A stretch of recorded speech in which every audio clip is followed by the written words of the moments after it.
a fiery moment that captured the attention of political observers across the nation, Reppers Jasmine Crockett, DTX, launched a pointed jab at former Trump White House aide Karoline Leavitt's educational background during a panel discussion, only to be unexpectedly challenged by a student whose powerful response turned the tables. The setting was a university town hall, organized to discuss youth political engagement and the future of bipartisanship. The panel included several high-profile figures from both sides of the aisle, including Reppers Crockett and Leavitt, a rising conservative media figure and former press aide. The atmosphere was already charged with political tension, but no one expected the viral moment that would follow. During a spirited exchange on education policy and public service, Crockett took aim at Leavitt's qualifications.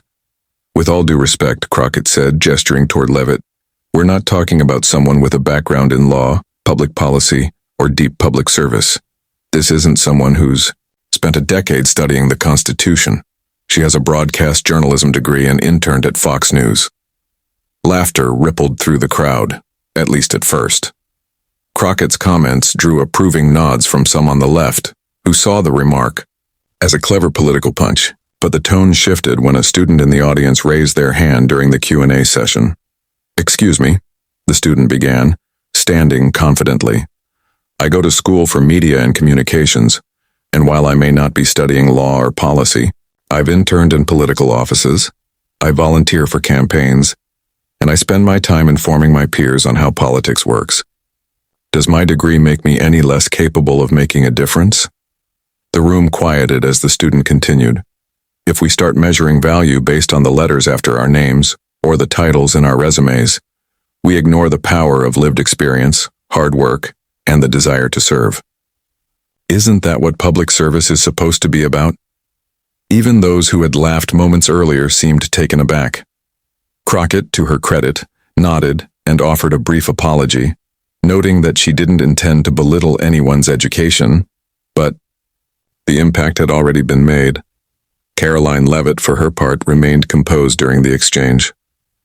When given the floor again, she addressed both the critique and the student's comment. "I don't apologize for where I come from or what I studied," Leavitt said. "I worked hard to get where I am, and I believe in empowering young people to engage in politics regardless of their background. We need fewer elitist barriers to public service, not more." The incident quickly spread across social media, with clips of the student's rebuttal going viral. Some praised Crockett for her usual sharp wit, while others criticized her for what they called an unnecessary swipe rooted in academic elitism. On the other side, Leavitt's response drew admiration from conservatives and moderates who saw her as the victim of a dismissive political attack. Political analysts chimed in, pointing to the broader implications of the moment. In an age where the traditional paths to power are being questioned, and where Gen Z is becoming an increasingly influential demographic, insults based on education or professional pedigree can quickly backfire. "It's a lesson in optics and authenticity," said political strategist Maya Reynolds. "Voters today care less about where you went to school and more about whether you represent their values and understand their struggles." That student represented a broader sentiment we're seeing nationwide. The exchange also touched a nerve in the ongoing debate about who gets to participate in public discourse. Many young people feel alienated from political conversations, dominated by elites with law degrees or Ivy League credentials. The student's stand resonated because it challenged that gatekeeping in real time. In the days following the event, Crockett addressed the controversy more directly in a social media post. "I believe in lifting up all voices, especially young people. My comments were never meant to diminish anyone's journey. I respect anyone working to make a difference regardless of where they started." Leavitt responded by thanking the student who spoke up, calling the moment a reminder of why we must never gatekeep patriotism, purpose, or public service.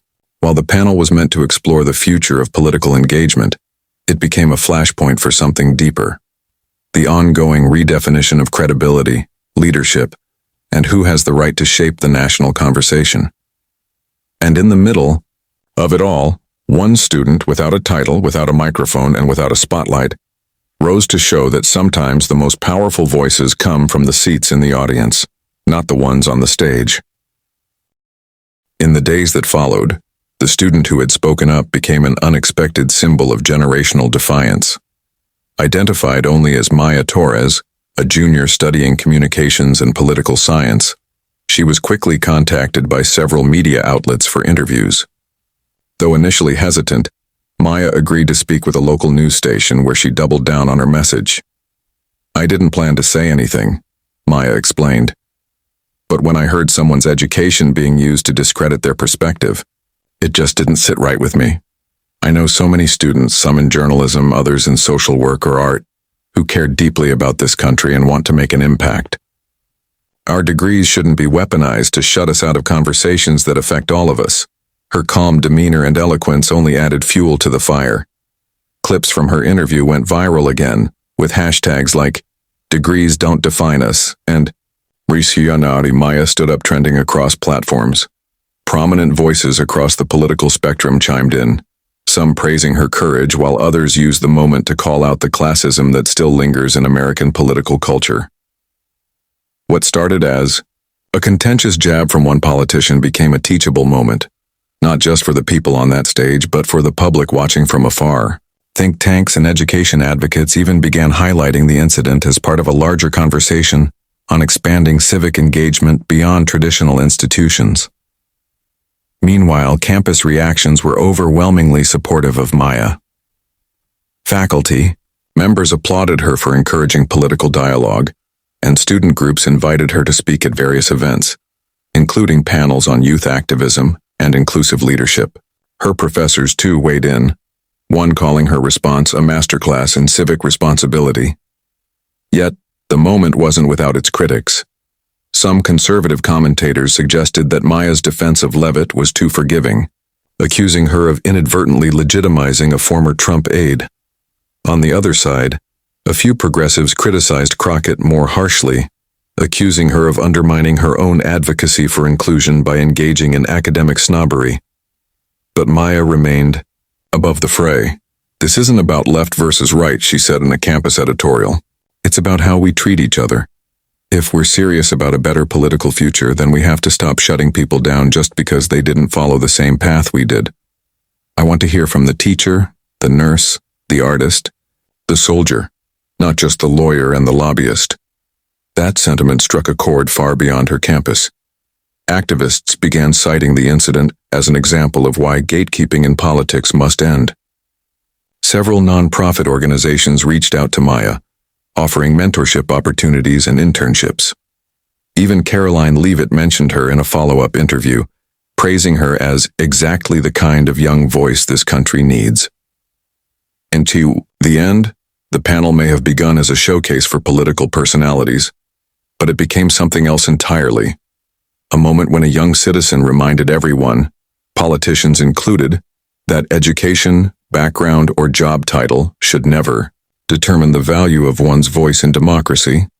Jasmine Crockett and Karoline Leavitt, two women from vastly different political worlds, inadvertently helped catalyze a national conversation, not by clashing with each other, but by sparking a moment in which the audience, quite literally, took the stage. And in that moment, the real lesson was clear. America's future will not be shaped solely by the ones with microphones in their hands, but also by the ones willing to stand up, speak truth, and demand to be heard. As the national conversation deepened, universities across the country began to echo the moment, integrating the incident into lectures and debates about political inclusion, youth leadership, and systemic elitism.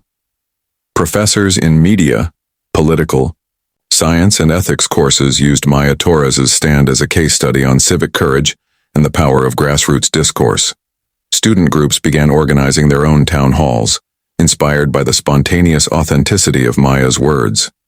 Many invited local politicians and community leaders but emphasized open mics and student-led Q&A sessions. The shift was clear: a growing demand for democratic spaces where credentials didn't trump conviction.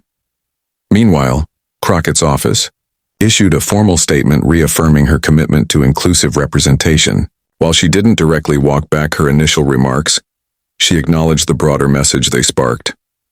"I've built my career on challenging systems that exclude everyday people," the statement read. My words may have landed wrong, but if the result is more young people standing up to power, even mine, then I welcome that accountability. Leavitt, on her part, capitalized on the surge of attention. She featured the moment in several media appearances, framing it as evidence that the left often dismisses conservatives not just for their views, but for who they are and where they come from. "This isn't just about me," she told one outlet. "It's about the countless Americans who are told they don't belong in leadership because they didn't go to the right school or work for the right institution." That mindset is what keeps Washington broken. Yet amid all the political spin, Maya remained grounded. When asked whether she planned to go into politics, she smiled and said she wasn't sure. "I just want to help people be heard," she said during a podcast interview. "Politics isn't the only way to do that. You can change things by organizing, by educating, by showing up in your community. Whatever path I take, I want to make sure I'm still listening." In the weeks that followed, Maya launched a student-led, civic engagement campaign on campus called Voices Forward, aimed at training young leaders across all fields, regardless of major or political leaning, to speak out on the issues that matter to them. Her first workshop was packed, with standing room, only and over 300 students in attendance. Local journalists covered it as a sign of a generation ready not just to inherit politics, but to reshape it entirely. What started as a clash between two public figures turned into a reminder of the true heartbeat of democracy. Not the elite, not the elected, but the engaged. And perhaps that was the most powerful twist of all. In a political era so often defined by spectacle and division, it wasn't a headline-grabbing politician who stole the moment, but a student, armed not with a degree or a title, but with conviction, clarity, and courage. A reminder that leadership isn't granted, it's claimed. As Voices Forward gained traction, Maya found herself fielding calls from national nonprofits, student coalitions, and even international youth movements eager to collaborate. She was hesitant to let the movement grow too fast, wary of losing the grassroots spirit that had made it resonate in the first place. But she also recognized the moment's urgency. By mid-semester, Voices Forward had launched a digital toolkit, a downloadable guide that helped students set up forums on their own campuses covering everything from organizing logistics to fostering respectful, cross-partisan dialogue. Within 2 weeks, over 200 universities had downloaded it. High school students began requesting a version tailored for younger organizers. Maya and her team quickly got to work. The national media, still grappling with how a college sophomore had ignited a movement, labeled her the reluctant reformer. Despite mounting attention, Maya refused to let the spotlight distract her.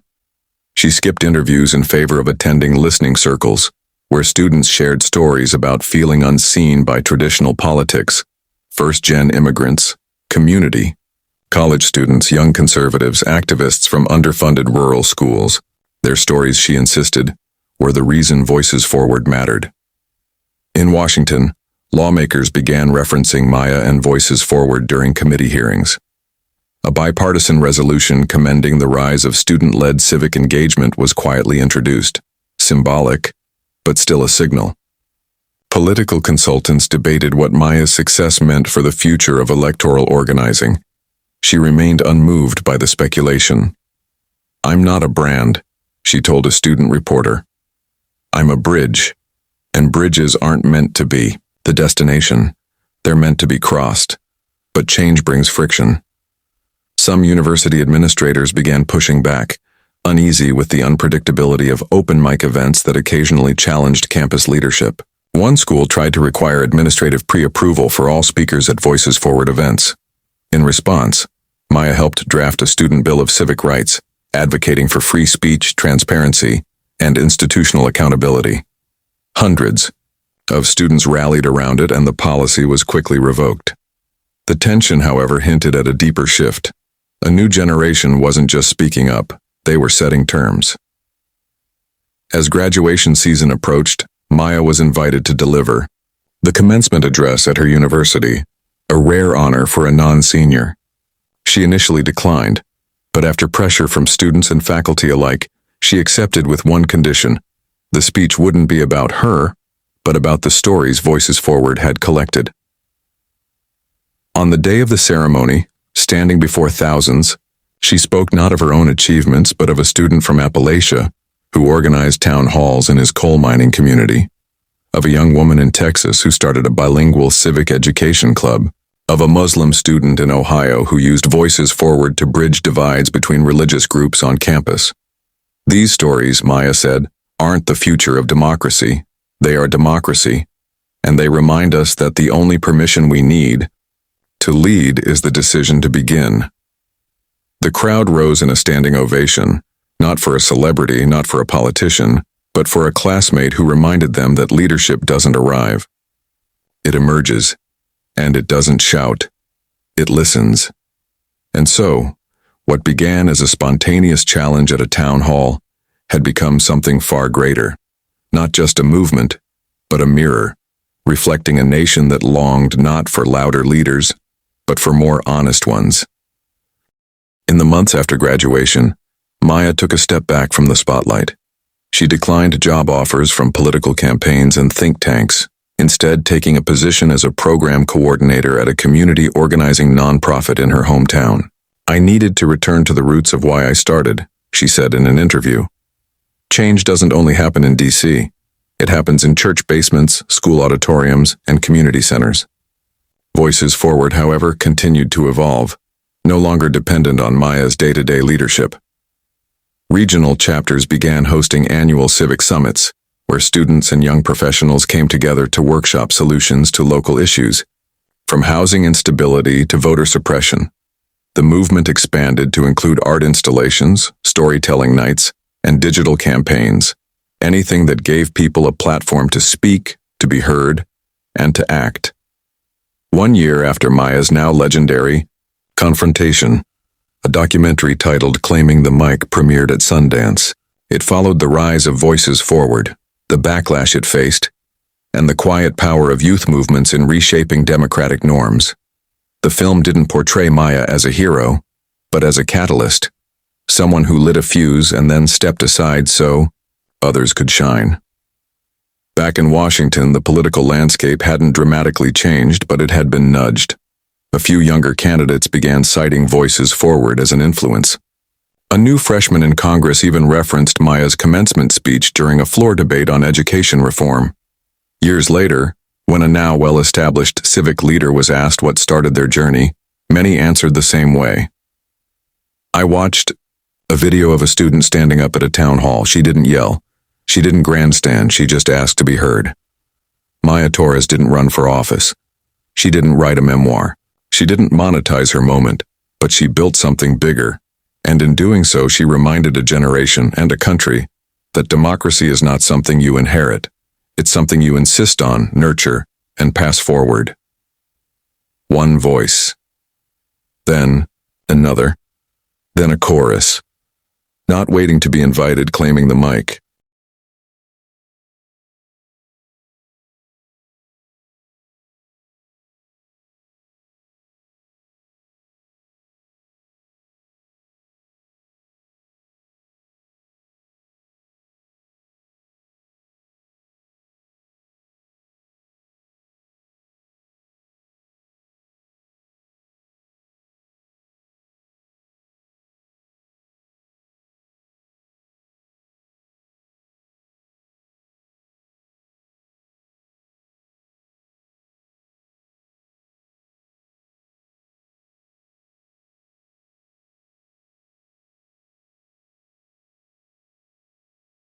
Five years later, the ripple effect of Maya Torres's stand had grown into a wave.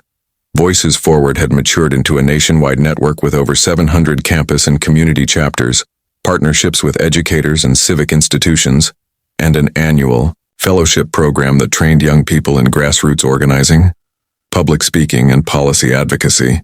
It remained proudly nonpartisan, an anomaly in a hyperpolarized era. And perhaps because of that, it had influence across ideological lines. Alumni of the program began appearing in unexpected places, on city councils, in school boards, launching startups focused on civic tech, producing documentary series about forgotten communities. They often credited their journey back to those early student-run workshops that asked a simple question: what matters to you, and who needs to hear it? Despite its growth, Maya had remained largely behind the scenes. She traveled occasionally to speak at high schools, rural libraries, or youth detention centers, places often left out of national conversations. She always arrived alone, carrying a worn backpack filled with Voices Forward materials and listening more than she talked. One fall, during the Voices Forward National Civic Summit in Atlanta, Maya quietly slipped into the back of the keynote auditorium.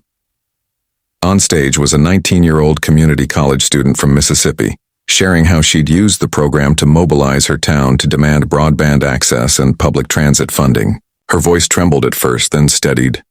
"We were told we didn't count, that our votes, our voices, didn't matter," she said. "But someone once said you don't need a title to lead.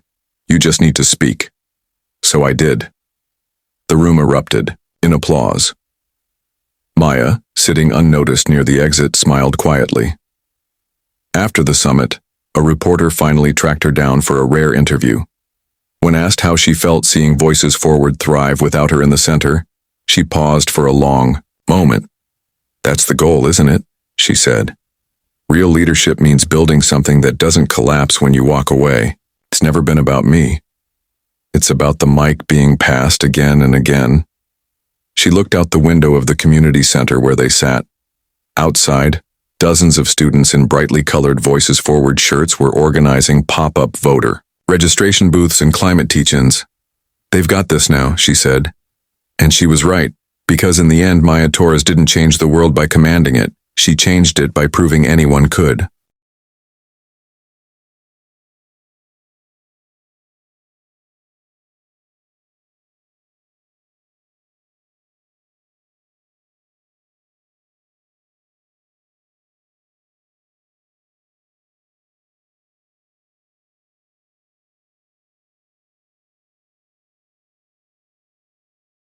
The following spring, Maya received a handwritten letter, rare in the digital age. It was from a teacher in a small Montana reservation school, thanking her for inspiring his students. Enclosed were 6 photocopied essays, each from a native high school student who had started a local Voices Forward chapter. One wrote, "No one ever asked us what we thought, but now we ask each other, and we ask our counsel. And sometimes they answer." Maya kept that letter in her journal. That summer, she returned to her alma mater for the first time since graduation. The campus had changed. Murals of student changemakers now lined the student union. A new civic engagement center bore a plaque, reading "Home of the First Voices Forward Workshop." She visited unannounced, slipping into a student-led training in session. She sat in the back again, unnoticed, until one student pointed her out. The room went quiet. Then someone clapped. Then another. Maya stood, flustered but smiling, and simply said, "Thank you. But you don't need me here. You never did." Still, word spread that Maya was back. A few alumni, now scattered across sectors and cities, organized a private gathering at a local park. No stage, no cameras, just picnic blankets, home-cooked food, and stories. As the sun dipped below the trees, they shared how the movement had shaped them. A former chemistry major now running a clean water nonprofit. A law student drafting equity legislation for city schools. A poet whose first chapbook was titled, "Claiming the Mic." One young woman, teary-eyed, said, "You helped me believe that conviction matters more than credentials. I didn't think that was allowed." Maya, humbled and quiet, simply said, "It's always allowed. We just forget to give each other permission." That night, as people packed up and hugged goodbye, one alum turned to Maya and asked, "What's next for you?" Maya looked out at the laughter and life around her, then up at the night sky. "I think I'll teach," she said, "but not just in classrooms, maybe in parks, libraries, online, anywhere someone's ready to listen and maybe even speak." And with that, she walked home alone, the way she'd always preferred. Not in the spotlight, but on the path she helped clear, for others to follow and for others to lead. Because the movement wasn't about the mic anymore. It was about the voices, all of them, and they were only just beginning.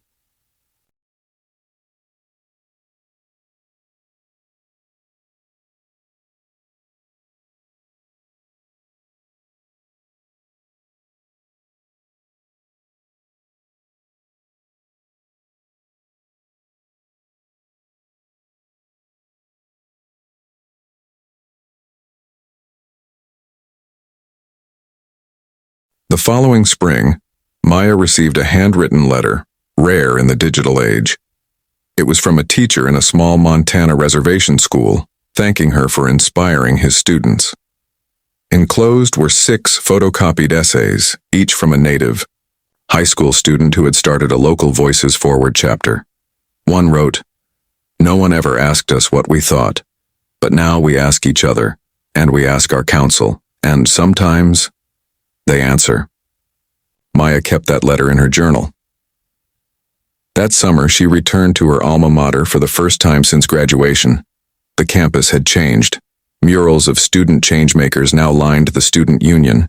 A new civic engagement center bore a plaque, reading home of the first Voices Forward workshop.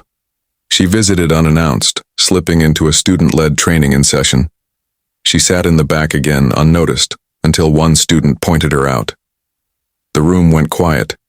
Then someone clapped. Then another. Maya stood, flustered but smiling, and simply said, "Thank you. But you don't need me here. You never did."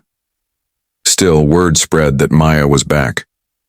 A few alumni, now scattered across sectors and cities, organized a private gathering at a local park. No stage, no cameras, just picnic blankets, home-cooked food, and stories. As the sun dipped below the trees, they shared how the movement had shaped them. A former chemistry major now running a clean water nonprofit. A law student drafting equity legislation for city schools. A poet whose first chapbook was titled, "Claiming the Mic." One young woman, teary-eyed, said, "You helped me believe that conviction matters more than credentials. I didn't think that was allowed." Maya, humbled and quiet, simply said, "It's always allowed. We just forget to give each other permission." That night, as people packed up and hugged goodbye, one alum turned to Maya and asked, "What's next for you?" Maya looked out at the laughter and life around her, then up at the night sky. "I think I'll teach," she said, "but not just in classrooms, maybe in parks, libraries, online, anywhere someone's ready to listen and maybe even speak." And with that, she walked home alone, the way she'd always preferred, not in the spotlight, but on the path she helped clear, for others to follow and for others to lead. Because the movement wasn't about the mic anymore. It was about the voices, all of them, and they were only just beginning. As the years unfolded, Maya's vision continued to ripple outward in unexpected ways. Technology innovators inspired by Voices Forward developed platforms that amplified underrepresented voices in local politics, turning smartphones into tools of empowerment rather than distraction.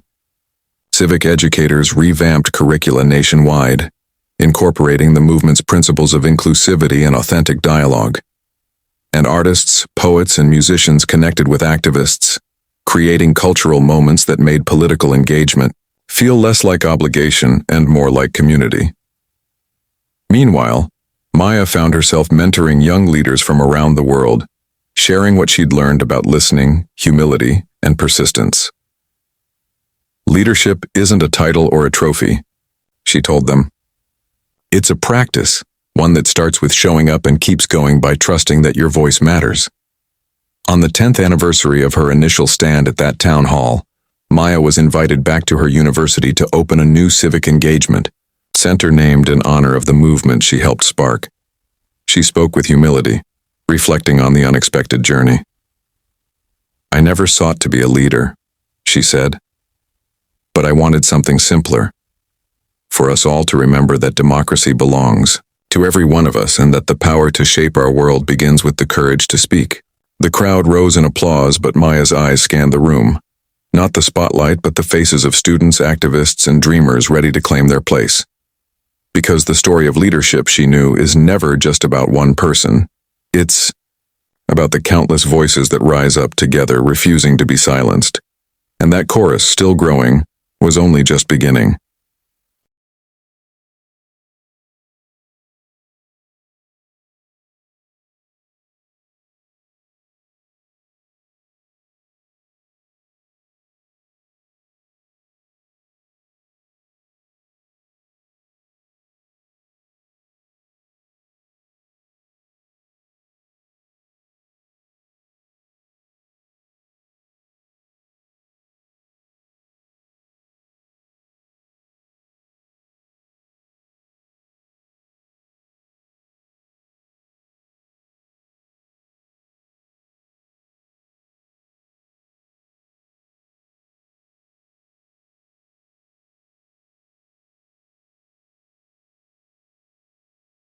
Johan Andersen never sought fame.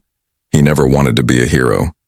Yet the moment he stood up quietly, with nothing but love and dignity, sparked something far greater than any spotlight could offer. His story rippled across the globe, touching lives and inspiring movements in ways he never imagined. From the classrooms of Kenya to the fire stations of America, from a small village in Japan to the bustling cities of South Africa, people found hope and courage in his example. It wasn't about muscles or medals. It was about something far simpler and far more profound: the courage to stand up for love, the courage to choose kindness over cruelty, the courage to be vulnerable and authentic in a world that often rewards noise and bravado.